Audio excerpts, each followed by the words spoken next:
Welcome to Stupid Vegan Comments. This video series presents some of the amazingly stupid comments by vegans on the internet. In an effort to be fair, I turn my critical eye to my vegan community and critique comments that are less than rational. Here are this week's top 5 picks. John Hunter's up first with this comment. As a vegan, I actually have no objection to someone eating meat. It's the killing and inflicting of pain that matters. I have no problem buying post-spawn pink salmon for my meat-eating friends to eat. I don't mind others eating roadkill either, as long as they don't intentionally kill the animal. It's a hot issue in the vegan community. While vegans represent a small proportion of society, there is a lot of in-group disagreement and differing motivations, end goals, and solutions. I by no means represent the entire vegan community, and my views expressed here are my own. I object to anyone eating the flesh of another animal unless they have a serious need to do so. Nearly all flesh consumed by the human race is procured from animals that were force-bred, held in captivity, and dispatched in a manner that would be deemed inhuman if done to our fellow man. The large majority of people consuming animals and their bodily secretions do so out of convenience, tradition, and palate entertainment, and not for any bodily requirement for nutrients that could not otherwise be obtained. Within this comment from John Hunter, I find 2 primary objections that I would like to address. Firstly, while killing and inflicting of pain are both serious issues related to animal husbandry, so too is animal use. Irrespective of how the animals we eat are killed or treated, the moral justification of use should be the primary objection. Non-vegans often hate the comparison to human slavery brought forth by vegans. However, the comparison is helpful to illustrate issues of morality that once were hotly debated and now are widely accepted. Using human slavery in this way is not an attempt to equate human suffering with non-human suffering, but rather to draw in similar strains of irrational justifications that might not otherwise be apparent. Slavery was and is an abhorrent blight on human history. Across centuries and continents, some humans were treated as property to be sold, traded, or discarded by their slave owners. We all recognize today that while the beating and killing of slaves was bad, the primary objection to slavery has less to do with treatment and more to do with the keeping of humans as property. Slave owners who treated their slaves well were preferable over slave owners who beat their property, but neither type of ownership is morally acceptable.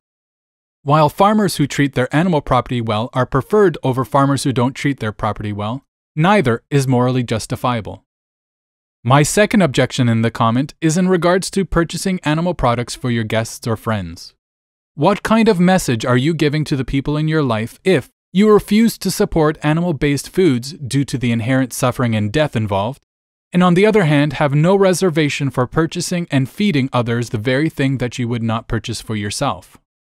Going back to the human slave example, it would be like being a slavery abolitionist who purchases a slave for his non-abolitionist guests. Does that make any sense in the human context? Why would it make any more sense in the vegan movement? Hypocrisy is one of my biggest pet peeves. Next up is a comment from TwoWheels, who had this to say. I'm a vegan, and I was wondering what your opinion is on 2 things. First, owning a pet and the occasions that we have to use animal products. Second, using animal testing in medical science. If we didn't test new medicines on animals, we wouldn't have a real-world account of its potential side effects. Also, I'm a welder, and like every other welder has to wear leather gloves, boots, and jackets. Some of these things, like the boots and the jackets, have potential substitutes like a cotton jackets which I use. But it does not hold up as well or as long as its leather counterparts, and I have to replace it more often, about 3 times more often. Also, the heavier duty the welding we do, such structural produces more heat and more sparks, and the cotton just won't cut it. As a vegan, I have accepted the fact that there are some instances which I cannot avoid using animal products, though I avid it when I can. While not inherently a stupid comment, it is an ignorant one which I wish to clear up.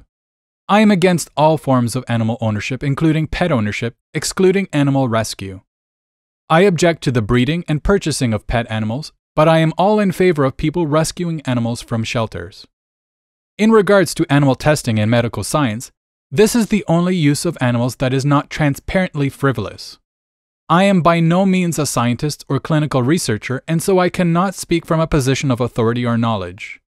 What I do know regarding animal experimentation is that animals are not great predictive models for humans, and so these painful inhuman testing is often counterproductive and detrimental to human health and medical progress.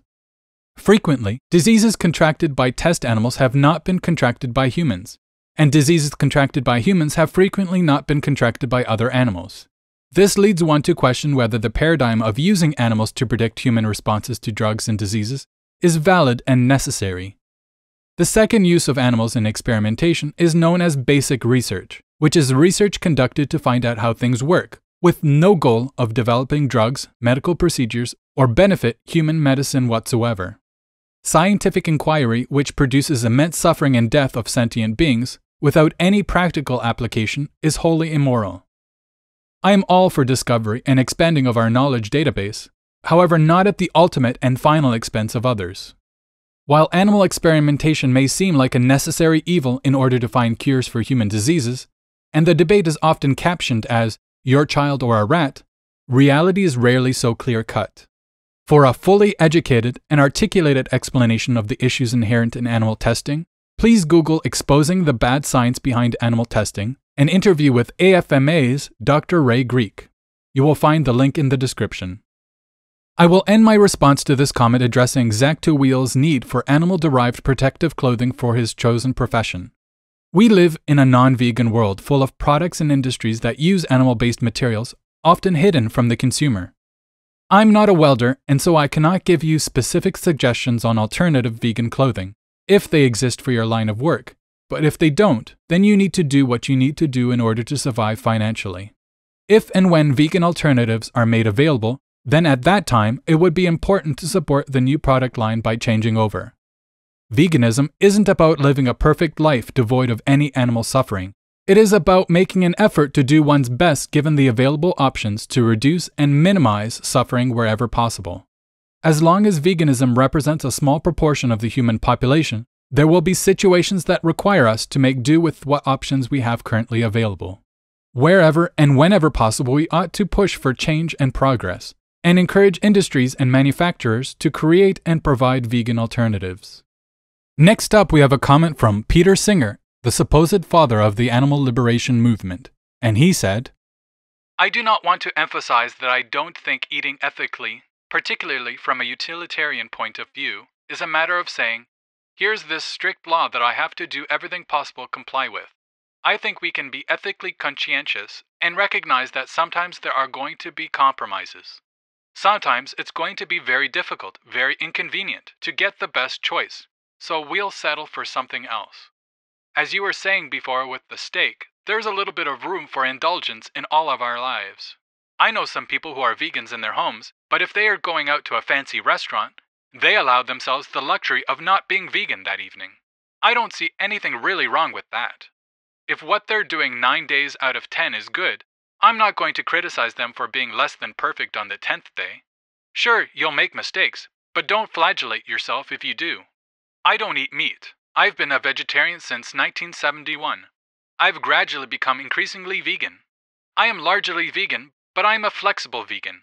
I don't go to the supermarket and buy non-vegan stuff for myself. But when I'm traveling or going to other people's places, I will be quite happy to eat vegetarian rather than vegan." Peter Singer, for those who may not know, is considered to be the father of the animal rights movement. He is an Australian moral philosopher teaching out of Princeton University and specializes in applied ethics through a secular utilitarian perspective. His famous 1975 book, Animal Liberation, is one of the earliest and foundational books of the animal liberation movement. While I do appreciate a lot of the hard work that Peter Singer has done for the animal liberation movement, we disagree strongly on key issues, which I would like to address. The above excerpt comes from an article entitled "Chew the Right Thing," found in Mother Jones' journalism website from 2006. The first issue I have with Mr. Singer's above comment is in regards to his outward support for vegans who allow themselves the luxury of not being vegan when going out to a fancy restaurant. If we take seriously moral issues such as animal rights, economic inequality, racial inequality, and gender inequality, we cannot be allowing for hypocrisy and room for exceptions so large that the very social justice issues come into question. Would it be rational and acceptable to be on one hand a supporter of the LGBT community and a defender of their rights, and on the other hand allow yourself the luxury of one evening a month to go out in public and stand at the street corner and spew homophobic slurs? I believe that if we conclude something to be morally wrong, we have a personal obligation to live in accordance with our values. If I say that raping children is wrong, then it is always wrong and there is no room for exceptions. My second issue with Peter Singer's comment is in regards to his own representation and hypocrisy, especially in light of his father status within the animal liberation movement. He plainly states that he is happy to consume dairy and eggs, eat vegetarian, when traveling or when going over to someone for dinner. This hypocrisy is breathtaking and damaging to the animal rights movement. If a well-regarded founding figure cannot advocate for moral consistency, what chance of success do we have?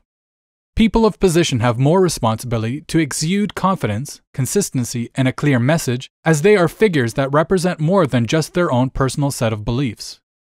Mixed and conflicting messages are not only unhelpful, they are counterproductive and damaging. Next up is a comment from animal rights activist and lecturer Gary Yourofsky, who had this to say. So, while my lifestyle and lectures are based on compassion, those who refuse to stop harming animals force me to support eye for an eye and by all means necessary philosophies. In a world full of lying politicians and deceitful public relations, I hope you'll appreciate my willingness to unapologetically say what I'm about to say. Empathy should only be reserved for innocent beings, human or non-human. Institutionalized violence doesn't simply vanish with a peaceful protest, a dose of logic, and a whole lot of love. If people continually deny animals their inherent right to be free, radical tactics are necessary and justified. Physically preventing an abuser from committing abuse and killing a murderer to stop the murder are noble, vicarious acts of self-defense. This is why furriers, who anally electrocute foxes or break the necks of minks, deserve the same treatment in return. The same goes for anyone who wears fur. If you pay someone to commit acts of cruelty, then you are complicit and therefore just as guilty.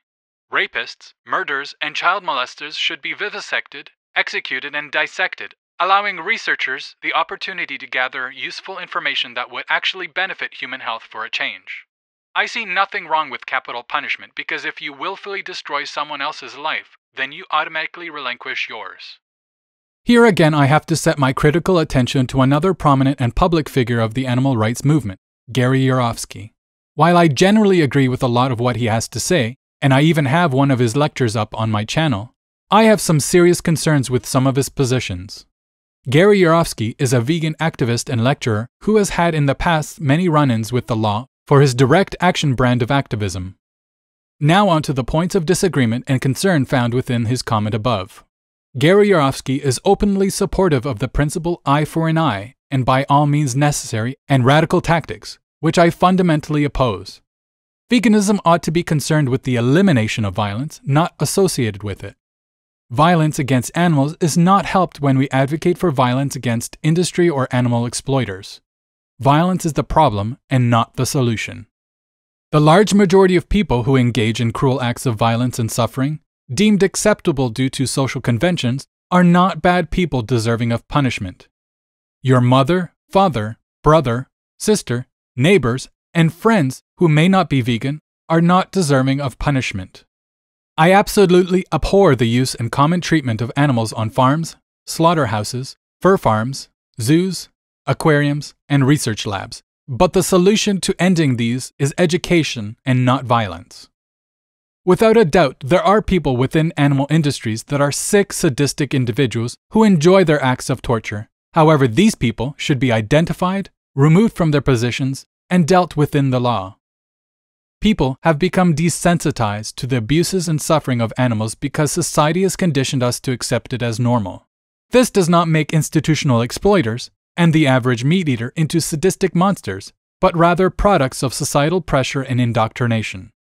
I think it's awful to think that rapists, murderers, and child molesters deserve to be vivisected, executed, and dissected. I think it's disgusting to suggest that furriers and people who wear fur deserve to be anally electrocuted for their actions. This violent extremism is not representative of the vegan and animal rights community, and does more to dissuade good, caring, compassionate meat eaters from contemplating a change. Veganism is about nonviolence. Veganism is about education. Veganism is about compassion for all animals, human and non-human. And Edd Colbert, a vegan and contributing writer on the Sustainable Food Trust website, is the author of this week's last stupid vegan comment. He had this to say: "Of course, an ideal world for most vegans is one free of suffering for all sentient beings. But it is surely greater to take these initial stepping stones across the pond than to keep jumping and falling into the murky greenwashed waters of sustainable intensification. I'm not by any means suggesting veggies should start buying meat to keep farmers in business, nor am I expecting anyone to go as far as the likes of Temple Grandin and design slaughter plants. However, I find nothing paradoxical about not eating meat, whilst at the same time advocating good meat. The infighting between veggie and non-veggie campaign organizations must be extinguished. Vegans and vegetarians alike need to push their meat-free ways one step further and demand better welfare for all animals, in order to progress towards a sustainable system of agriculture for people, animals, and the environment. As for our carnivorous companions, having your meat intake makes a huge impact, but that remaining half must come from the right kind of farms." I am all for incremental change if the end goal is abolition of animal use. However, Mr. Colbert and I have very different ideas on how to proceed. Ed believes that while vegans don't need to start eating meat again to support animal farmers, we should be advocating for and encouraging people to consume animal products produced by supposedly more humane and ethical farmers. He believes that vegans and vegetarians should unite and fight for higher animal welfare standards and encourage meat eaters to reduce, but not necessarily eliminate, their animal consumption. Here are my thoughts on these points. 1. The central issue that ought to be the focus of veganism and the animal rights movement is use and not treatment. Irrespective of how well or poorly farmers may treat their animal property, the question of whether we collectively have the moral right to use animals for our needs to be front and center. 2. I believe that due to the property status of livestock and the financial imperative of farmers to reduce costs to maximize profits, there will never be an economically viable method of breeding, raising, and slaughtering animals that could be considered good or humane. The rights and interests of the property owner will always trump any needs or rights of the property. As long as cows, pigs, and chickens, and all other domesticated animals are considered chattel property, the level of care will be less than the animals deserve. 3. Our lives are short and precious, and we do not have a moment to waste advocating for changes we ourselves would not accept. If you, as a vegan, would not consume supposedly more humane forms of animal body parts and secretions, why would you encourage others? This leads me to believe that some vegans hold arrogant views in which they feel that only the strong-willed and highly compassionate are capable of being vegans, while everyone else who doesn't have what it takes should take half measures. Everyone is capable of being vegan, and while some people may never choose to go vegan, we shouldn't encourage practices that we ultimately do not believe in ourselves. 4. Vegans and vegetarians, often grouped together under the umbrella of animal rights, are not fully compatible and hold different goals. While vegetarians typically abstain from animal flesh, they do support the consumption and use of dairy, eggs, honey, wool, leather, fur, and silk. Many vegetarians work towards improving the lives of animals, but have no aspiration to end animal use. Vegans, on the other hand, try and avoid all animal-derived ingredients and materials, and typically strive to abolish human use of animals. These two movements differ in their application and motivations and are not compatible. As vegans, we ought to live and teach by example, and not encourage half measures that we ourselves are not willing to undertake. The world will not change overnight, and I am not suggesting that we abandon measures that will incrementally lead to a vegan world, but encouraging people to consume happy meat is counterproductive and in direct opposition to what veganism is all about. People will take whatever half measures they feel they need, and we should not suggest that supposedly humane flesh and secretions are sufficient to alleviate our moral responsibilities. There you have it, 5 stupid comments from 5 different vegans. Which comment would you vote to win the Dumbass Comment of the Week award? Would it be 1. John Hunter, who has no issue with buying animal products for his non-vegan friends, even though he does not support the killing and infliction of pain associated with those products. 2. Zach TwoWheels, who is concerned that without animal testing, human health and well-being would suffer. 3. Peter Singer, who thinks it's okay for vegans to allow themselves the luxury of not being vegan when going out to fancy restaurants. 4. Gary Yourofsky, who believes that we should follow the philosophies of eye for an eye and by all means necessary in our animal rights advocacy. Or 5. Edd Colbert, who believes that vegans should encourage supposedly humane procured flesh and animal secretions. To vote, please leave your choice in the comment section below. Choose only one winner. Results will be available on my Facebook page and Google Plus page on Friday, March 14th. Check back to see who won. If you enjoyed this video, remember to press the like button and share with everyone. If you would like to submit a video or audio reading of an upcoming stupid comment, send me an email to TheVeganAtheist@hotmail.com. Want to say hello? Have a comment or question? Why not leave me a voicemail on my new Skype account? It's easy and free. All you have to do is log onto your account, click onto Dial Pad, type in The Vegan Atheist, wait 8 rings, and leave your message. Your voicemail may be used on a future video. Hope to hear from you soon. Thanks for watching. Want to see more? Click subscribe and keep an eye out for the next Stupid Comments video coming out next Friday. Follow me on my Facebook, Twitter, and Google Plus pages. Links are in the description. Lastly, head over to my channel and check out all the debates, presentations, and videos.